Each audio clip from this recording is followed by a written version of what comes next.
Hey, very welcome. Very good morning, all of you. I am Ashok sir from English Grammar Coaching Center at Khaira.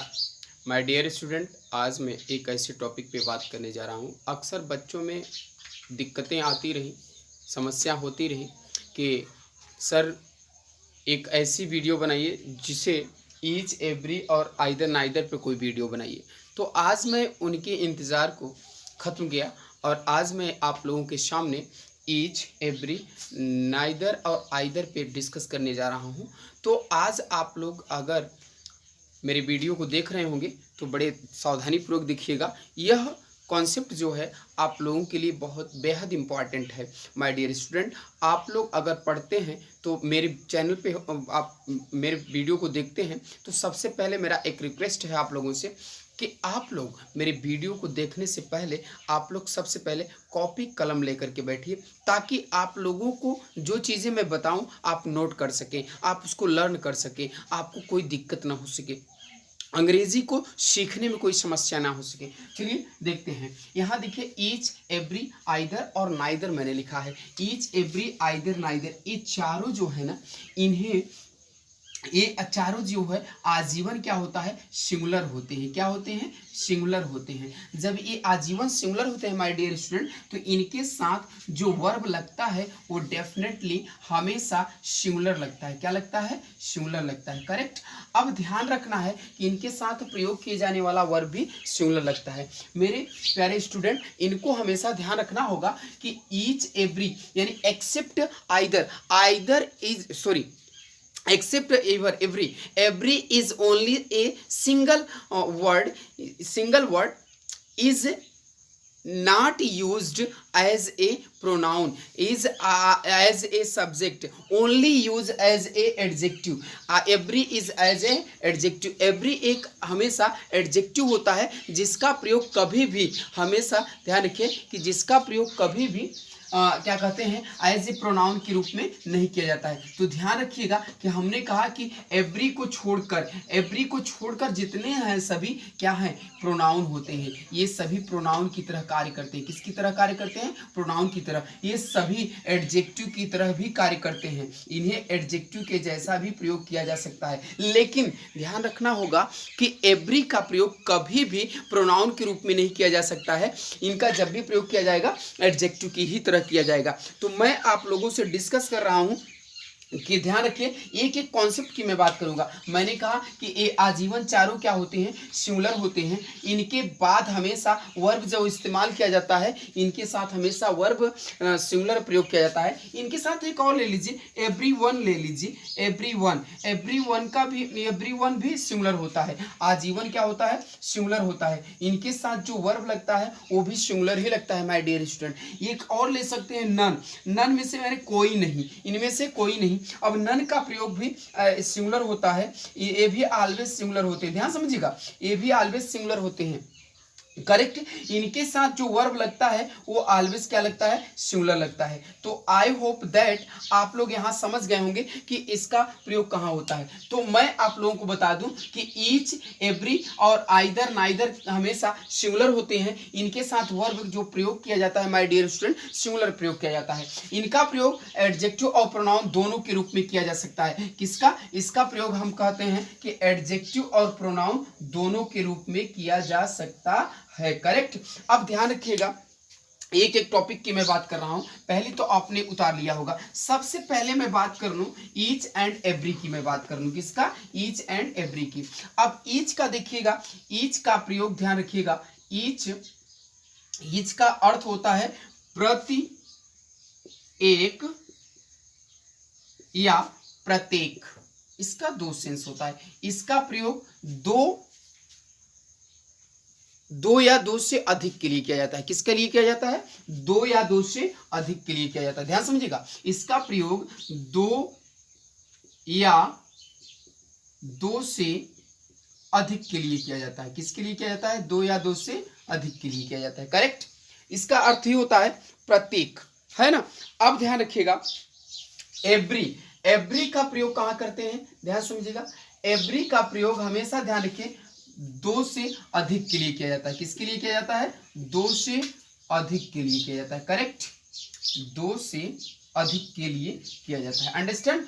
अब ध्यान रखना होगा कि हम समझ गए होंगे कि आप जैसे कह सकते हैं, इसको ध्यान रखिएगा, यह इसका प्रयोग एडजेक्टिव के रूप में किया जाता है। किसके रूप में किया जाता है? एडजेक्टिव के रूप में। एकदम बारीक से समझिएगा, एकदम ध्यान से देखिएगा हमारे वीडियो को। हमने कहा आप कह सकते हैं कि each boy has come.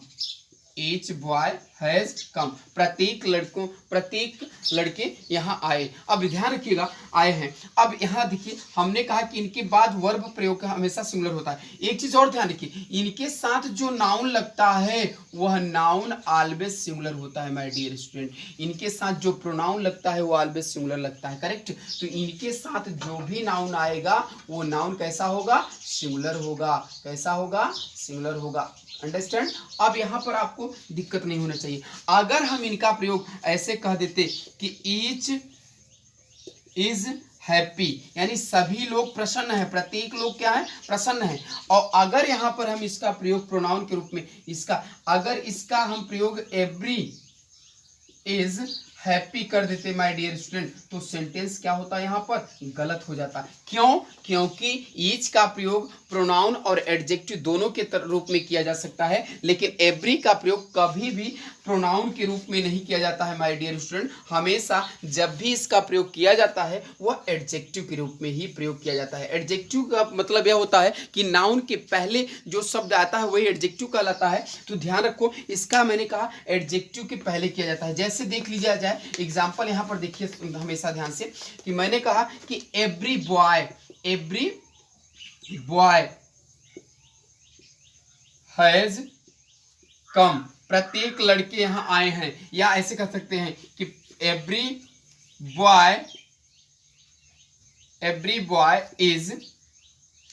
Boy is happy, प्रत्येक लड़के यानी हर कोई लड़का क्या है? प्रसन्न है। अब ध्यान रखिएगा, यहाँ पर एवरी एज ए एडजेक्टिव हुआ कि नहीं? भाई एडजेक्टिव इसलिए हुआ, नाउन के पहले कौन होता है? नाउन के पहले एडजेक्टिव ना होता है, तो बताओ ये एडजेक्टिव। तो ध्यान रखना होगा कि every is a single word is a adjective, never used alone, never used as a subject, never used as a noun and pronoun, never used as a क्या कहते हैं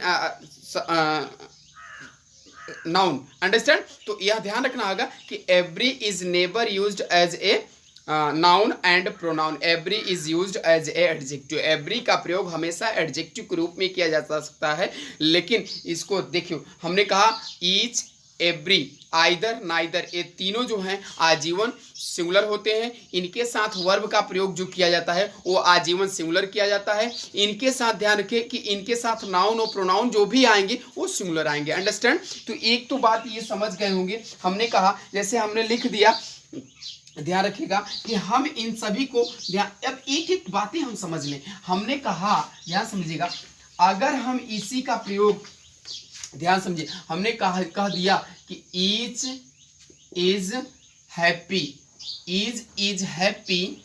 एक दूसरा लिख दूं मैं, एवरी इज हैप्पी, सभी लोग प्रसन्न हैं, यानी आइदर इज हैप्पी,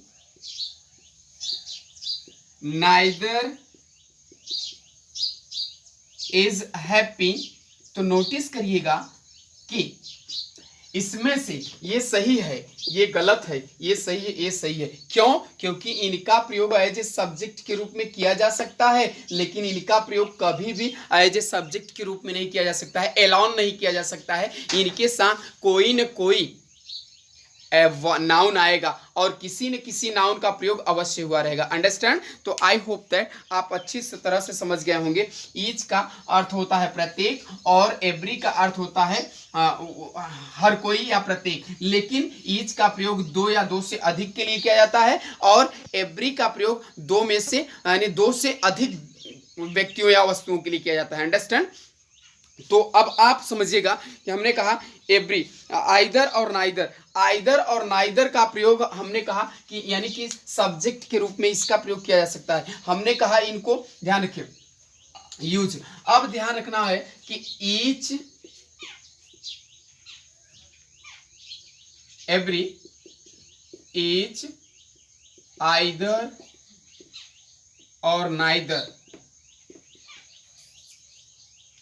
इन सब के बाद ऑफ का प्रयोग करेंगे।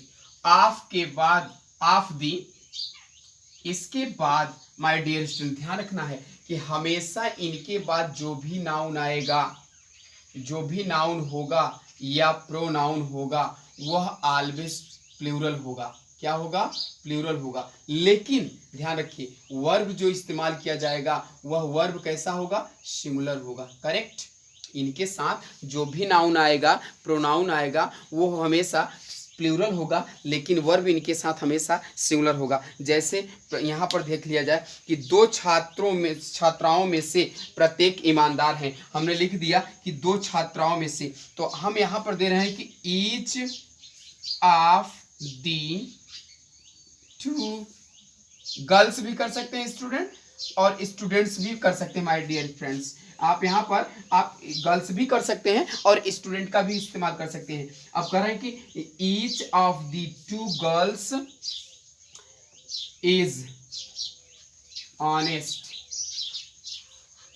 हमने कहा इनके बाद नाउन का प्रयोग, ध्यान रखिए इनके साथ जो वर्ब लगेगा वो सिंगुलर लगेगा। अब देखिए इनके बाद जब ऑफ लग गया तो ऑफ दी का प्रयोग हुआ, तो इनके बाद जो नाउन आएगा वो हमेशा कैसा आएगा? प्लूरल आएगा। देखो नाउन का प्लूरल का प्रयोग किएगा कि नहीं? हमेशा ध्यान रखिए आप इसको, हमेशा इसके साथ नाउन प्लूरल आएगा। क्या आएगा? नाउन प्लूरल आएगा। अगर ध्यान रखना है कभी कभी हाँ इनके साथ एक और एग्जाम्पल दे दिया जाए, जैसे हमने कहा each of the three, each of the three girls was intelligent। अब इंटेलिजेंट लिख दिया है यहाँ पर, ध्यान रखिए यहाँ लिख दे रहा हूँ इंटेलिजेंट। अब ध्यान देखिए कह रहा है कंप्लीट, कह रहा है कि तीनों छात्रों में से प्रत्येक छात्र बुद्धिमान है। तो देखिए यहाँ पर इसका प्रयोग, नाउन का प्रयोग हुआ, प्लूरल हुआ, वर्ब यहाँ सिंगुलर हुआ। अंडरस्टैंड? तो हमने कहा कि ईच, एवरी, आइदर, नाइदर के बाद अगर ऑफ दी का प्रयोग करते हैं तो इनके बाद जो नाउन और प्रोनाउन आएगा वो ऑलवेज प्लूरल आएगा और वर्ब हमेशा सिंगुलर आएगा। तो देखिए यहाँ पर वर्ब हमने सिंगुलर का प्रयोग किया है, वर्ब हमने सिंगुलर का प्रयोग किया है और नाउन जो भी आया है वो सिंगुलर। इसको बड़े बारीक से ध्यान देना होगा। बहुत सी गलतियां कर देते हैं बच्चे एग्जाम पीरियड में, बोलते वक्त गलतियां कर देते हैं, तो इसको आज से कोई समस्या नहीं होनी चाहिए माय डियर स्टूडेंट। आप अच्छी तरह समझने की कोशिश करिएगा। मैं अशोक सर आप लोगों के लिए मेहनत कर रहा हूं, आप लोगों को मैं पढ़ाने की कोशिश कर रहा हूं, आपको समझाने की कोशिश कर रहा हूं। मैंने कहा कि इनका यानी अब बात करते हैं आइदर और नाइदर की। आइदर का प्रयोग हमेशा दो में से कोई एक के लिए किया जाता है। ध्यान रखिए आइदर का प्रयोग हमेशा किसके लिए किया जाता है? दो में से कोई एक, आइदर का प्रयोग होता है। और नाइदर का प्रयोग माय डियर स्टूडेंट कहाँ होता है? यह ध्यान लिखिए नाइदर का प्रयोग कहाँ किया जाता है? नाइदर का प्रयोग होता है दो में से कोई भी नहीं, दो में से कोई भी नहीं। करेक्ट। हमने कहा आइदर का प्रयोग कहाँ किया जाता है? आइदर का प्रयोग दो में से कोई एक के लिए किया जाता है और नाइदर का प्रयोग कहाँ करते हैं? कोई भी नहीं, यानी दो में से कोई भी नहीं। अब ध्यान रखिएगा माय डियर स्टूडेंट, हमने कहा कि either, each, every, either, neither के बाद हम ऑफ दी का प्रयोग करेंगे तो इसके बाद नाउन हमेशा प्लूरल आएगा। जैसे हमने कहा कि either of these two pens is blue, हमने लिख दिया कि इन दो कलमों में से एक नीली है, कोई एक नीली है। ध्यान समझो, हमने कहा कि either of these two pens is blue, इन दो कलमों में से जो है कोई एक नीली है, कोई एक नीली है, करेक्ट। तो देखिए हमने इनके बाद ऑफ का प्रयोग करेंगे, ऑफ दीज हो गया। तो इनके बाद ध्यान रखिए, ये ऐसा कर सकते हैं, ऑफ दी 2 पेन्स। अब देखिए यहाँ पर नाउन जो है प्लूरल है और इसके बाद वर्ब जो है सिंगुलर है, करेक्ट। तो इस प्रकार से हम ऐसे ईच और एवरी और आइदर और नाइदर का प्रयोग कर सकते हैं। अब ध्यान रखिएगा, हमने कहा ईच और एवरी के बाद, ध्यान रखिए ईच और एवरी के बाद नाउन का प्रयोग होता है, आइदर के बाद नाउन का प्रयोग होता है, नाइदर के बाद नाउन का प्रयोग होता है। लेकिन देखिएगा इन सब के बाद यानी कि ईच, एवरी, आइदर, नाइदर, इन सब के बाद ध्यान रखिएगा नाउन आएगा तो वह नाउन ऑलवेज सिंगुलर होगा। कैसा होगा? सिंगुलर होगा। इनके साथ जो वर्ब प्रयोग किया जाएगा वह कैसा किया जाएगा? सिंगुलर किया जाएगा। बोलिए मेरे साथ, एकदम रट डालिए इसको, कभी आप दिमाग से आपका कभी उतरे ना, इसमें कभी गलतियां ना हो। अक्सर आइदर, नाइदर, ईच, एवरी में गलतियां होती रहती हैं। हमने कहा कि ये आजीवन सिंगुलर होते हैं, इनके साथ वर्ब हमेशा सिंगुलर लगता है। ये हमेशा यानी कि नाउन और प्रोनाउन दोनों का काम करते हैं। ये एज ए सब्जेक्ट के रूप में प्रयोग किया जा सकता है। लेकिन ध्यान रखिएगा every is a single word, every is a single demonstrative pronoun, distributive pronoun, never used as a क्या कहते हैं subject, but he always takes a noun. वह हमेशा क्या करता है? कोई न कोई नाउन लेता है। किसी न किसी नाउन का प्रयोग एवरी के साथ प्रयोग किया जाता है। तो हमने कहा, ध्यान रखिए कि इनके बाद जब नाउन का प्रयोग करेंगे सिंगुलर, जैसे हमने कह दिया कि every road is safe, sorry either road is safe. अब ध्यान रखो आइदर रोड इज सेफ हमने लिखा, यानी कि दो में से कोई एक रोड क्या है? सुरक्षित है। आइदर के बाद देखो रोड नाउन है कि नहीं है, ये एज ए प्रोनाउन का एडजेक्टिव का काम किया कि नहीं किया? किसका? एडजेक्टिव। इसका प्रयोग एज ए एडजेक्टिव के रूप में हुआ है कि नहीं हुआ है? अब आप अच्छी तरह समझ रहे होंगे कि इनके बाद जो नाउन का प्रयोग होगा सिंगुलर होगा। किसका प्रयोग होगा? सिंगुलर होगा। जैसे एक एग्जांपल दे दिया जाए यहाँ पर कि नाइदर एप्लीकेशन, क्या कर दिया जाए? Neither application, neither application is correct, neither application is correct. अब ध्यान रखो यहाँ पर से कि दो में से कोई भी एप्लीकेशन क्या है? सही नहीं है। दो में से कोई भी एप्लीकेशन सही नहीं है। तो आपको अच्छी तरह से समझ में आ गया होगा कि ईच, एवरी, आइदर, नाइदर। हमने कहा ईच, एवरी, आइदर, नाइदर के बाद नाउन सिंगुलर, वर्ब सिंगुलर। ये जो है ये जो क्या कहते हैं, ये नाउन का भी काम कर सकते हैं, इनका ये प्रोनाउन का भी काम करते हैं। इनके साथ हमेशा सब नाउन और प्रोनाउन सिंगुलर लगेगा ही। ये सब्जेक्ट के रूप में भी प्रयोग किए जाते हैं, इनका प्रयोग सब्जेक्ट के रूप में भी प्रयोग किया जाता है। लेकिन ध्यान रखिए कि एवरी को छोड़कर एवरी का प्रयोग कभी भी एलाउन नहीं होता है। इनके साथ कोई न कोई नाउन का प्रयोग अवश्य होता है। हमने कहा कि इनके ये एडजेक्टिव का भी कार्य करते हैं, ये एडजेक्टिव का भी काम करते हैं, ये प्रोनाउन का भी काम करते हैं। ध्यान समझिएगा, इनका प्रयोग एडजेक्टिव और प्रोनाउन दोनों के रूप में किया जा सकता है। किसका? ईच, एवरी, आइदर, नाइदर का। लेकिन एवरी एक ऐसा शब्द है, एक ऐसा डिस्ट्रीब्यूटिव प्रोनाउन एडजेक्टिव है कि जिसका प्रयोग कभी भी एलान नहीं किया जा सकता है। एक ऐसा डिस्ट्रीब्यूटिव प्रोनाउन है कि जो जिसका कभी भी इनका प्रयोग जब भी होगा इनके साथ कोई न कोई नाउन अवश्य आएगा, किसी न किसी नाउन का प्रयोग अवश्य हुआ रहेगा। मैंने कहा एक दो एग्जाम्पल नहीं, 1000 एग्जाम्पल करने की कोशिश करें। जैसे मैंने कहा every one of the girls came to attend the class, यानी कि सभी लड़कियां जो हैं, यानी हर कोई लड़कियां क्लास अटेंड करने के लिए आई। या ऐसे कर सकते हैं कि एवरीवन हेल्प्ड हिम, यानी हर किसी ने उसकी मदद की। Everyone helped him. हमने कहा एवरी एक ऐसा शब्द है ना, एवरी के लिए एक दो एग्जांपल हो जाए। ध्यान रखिएगा, हमने कहा कि एवरी का प्रयोग कभी भी नाउन के रूप में नहीं किया जा सकता है, कभी भी प्रोनाउन के रूप में नहीं किया जा सकता है। इसके साथ ध्यान रखना होगा कि कोई न कोई, हमने कहा एवरी के, मात्र अब एवरी की डिस्कस कर लेते हैं। एवरी का प्रयोग कभी भी ऐलान नहीं किया जाता है, इसके बाद कोई न कोई नाउन आएगा, ध्यान रखिएगा, समझ में आ गया। और इसके साथ नाउन आएगा तो नाउन होगा सिंगुलर, क्या होगा, सिंगुलर होगा। अब इसके बाद ध्यान रखना होगा माय डियर स्टूडेंट कि वर्ब भी क्या लगेगा, सिंगुलर लगेगा। कैसा लगेगा, सिंगुलर लगेगा, करेक्ट। अब ध्यान रखना होगा कि अगर हम इनके बाद एवरी वन ऑफ दी का प्रयोग कर रहे हैं, किसका प्रयोग कर रहे हैं, एवरी वन का प्रयोग कर रहे हैं, तो ध्यान रखिए कि एवरी वन के बाद ध्यान रखिए हमेशा एवरी वन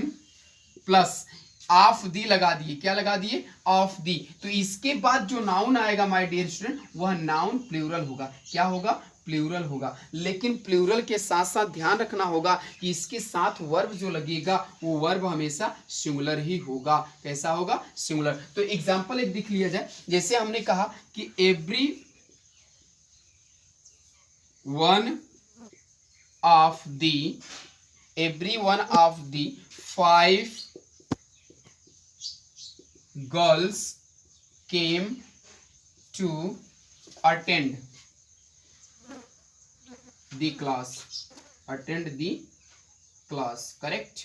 अब ध्यान रखिए हमने कहा कि प्रत्येक लड़कियां, है ना, हर कोई लड़कियां अपनी कक्षा को अटेंड करने के लिए आई, सम्मिलित होने के लिए आई। अब यहाँ पर ध्यान रखना होगा कि यहाँ पर हमने कहा कि इसके साथ ये, इसका प्रयोग दो से अधिक के लिए किया जाता है, दो में से कोई एक के लिए किया जाता है, दो से अधिक के लिए। इसका प्रयोग दो के लिए नहीं किया जाता है, दो से अधिक के लिए किया जाता है। यानी कि ध्यान रखना होगा कि अब आप, आई होप दैट आपको समझ में आ गया होगा कि ईच, एवरी, आइदर, नाइदर आजीवन सिंगुलर होते हैं। इनके साथ वर्ब भी हमेशा सिंगुलर लगेगा। इनके साथ कोई नाउन प्रोनाउन आ रहा है इनके बाद, जस्ट बाद, तो वह सिंगुलर होगा। लेकिन अगर ईच, एवरी, आइदर, नाइदर के बाद आप का प्रयोग कर दिए, आप दी का प्रयोग कर दिए, तो उसके बाद नाउन का प्रयोग हमेशा प्लूरल होगा और आने वाला इसके साथ वर्ब हमेशा सिंगुलर किया जाएगा, करेक्ट। तो आई होप दैट आप अच्छी तरह से इस वीडियो को समझ गए होंगे कि अब ईच, एवरी, आइदर, नाइदर में कोई दिक्कत नहीं होगी, कोई दिक्कतों का सामना नहीं करना पड़ेगा। तो आपको ध्यान रखना होगा कि एवरी एक ऐसा शब्द है कि जिसका प्रयोग कभी भी ऐलान नहीं होता है। यह जो है एडजेक्टिव का काम करता है। इसका प्रयोग कभी भी हम प्रोनाउन के रूप में नहीं कर सकते हैं, इसका प्रयोग हम कभी भी सब्जेक्ट के रूप में नहीं कर सकते हैं। अगर एवरी के बाद कोई नाउन आएगा तभी उसका प्रयोग सही होगा, अभी तभी वह एग्जैक्ट माना जाता है, और ना वह सेंटेंस गलत कर दिया जाता है, वरना उस सेंटेंस को हम सही नहीं मानते हैं। वो सेंटेंस एक्चुअली हमेशा आजीवन इसके साथ कोई ना कोई नाउन होगा माय डियर स्टूडेंट। तो आई होप दैट आप अच्छी तरह समझ गए होंगे कि अब आपको ईच, एवरी, आइदर, नाइदर में कोई दिक्कत नहीं होगा। आपको डिस्ट्रीब्यूटिव एडजेक्टिव को अच्छी तरह समझ में आ गया होगा, डिस्ट्रीब्यूटिव प्रोनाउन को अच्छी तरह समझ में आ गया होगा, अब कोई प्रॉब्लम नहीं होगी। हाँ, एक चीज मैं आवश्यक सूचना दे दूं आप सबको, आप सब मेरे चैनल पर अगर नए होंगे तो सबसे पहले आप मेरे वीडियो को देखिएगा, लाइक करिएगा, सब्सक्राइब करिएगा और बेल आइकन को जरूर दबाइएगा, ऊपर वाली घंटी, ताकि मैं ऐसा कर रहा हूं मेरे प्यारे छात्रों, अगर लाइक नहीं होगा तो डिसलाइक जरूर करिएगा, क्यों, और कमेंट बॉक्स पे जरूर कमेंट करिएगा कि प्रॉब्लम क्या है। आप अशोक सर के साथ पढ़ना चाहते हैं ना, तो आप अशोक सर को अगर लाइक करते हैं ना, तो आप अशोक सर के साथ हमेशा जुड़ने की कोशिश करिएगा। अंग्रेजी मैं सिखा कर रखूंगा, अंग्रेजी में इतिहास मैं रचूंगा, मैं आपको इतिहास रचने के लिए दावत दूंगा। मैं आपको इतिहास रचने से आपको कोई नहीं रोक सकता है, आप क्योंकि अशोक सर के साथ जुड़े हुए हैं। तो मैं कहता हूं कि आप फालतू की वीडियो ना देखें, आप जब भी देखिए आप ऐसी वीडियो देखिए जो आपको आगे ले जाए, जो आपको भविष्य में उन्नत करने के लिए ले जाए। आप आलतू फालतू की वीडियो देख करके समय क्यों बर्बाद करते हो? ये जो समय है ना, ये वापस नहीं आने वाला है माय डियर स्टूडेंट। आप अपने समय को हमेशा अपने अच्छे कार्यों के लिए लगाइए। ये समय, this moment is very important moment for you, never waste either wrong work and wrong thinking. आप हमेशा सही और गलत को सोचिए, आप गलत के कार्यों में सोचकर आप निगेटिव थॉट मत रखिए, don't create a negative thought. आप हमेशा निगेटिव थॉट को सोचने में मत लगिए, हमेशा positive. We think always a positive thought, you have a success in a mission, in your mission. आप कभी भी आप नकारात्मक सोच मत रखिए, आप हमेशा पॉजिटिव सोच रखने की कोशिश करिए। और आप ये मत सोचिए कि आपको अंग्रेजी नहीं आएगा, मैं सिखा कर रखूंगा अंग्रेजी, मैं आपको बताऊंगा अंग्रेजी कैसी होती है, अंग्रेजी कैसे बोली जाती है। ये अशोक सर की दावा है, आप अशोक सर के साथ जुड़े हैं। लेकिन एक चीज़ ध्यान रखिएगा, आप कमेंट बॉक्स पे जरूर कमेंट करिएगा और आप इस वीडियो को उन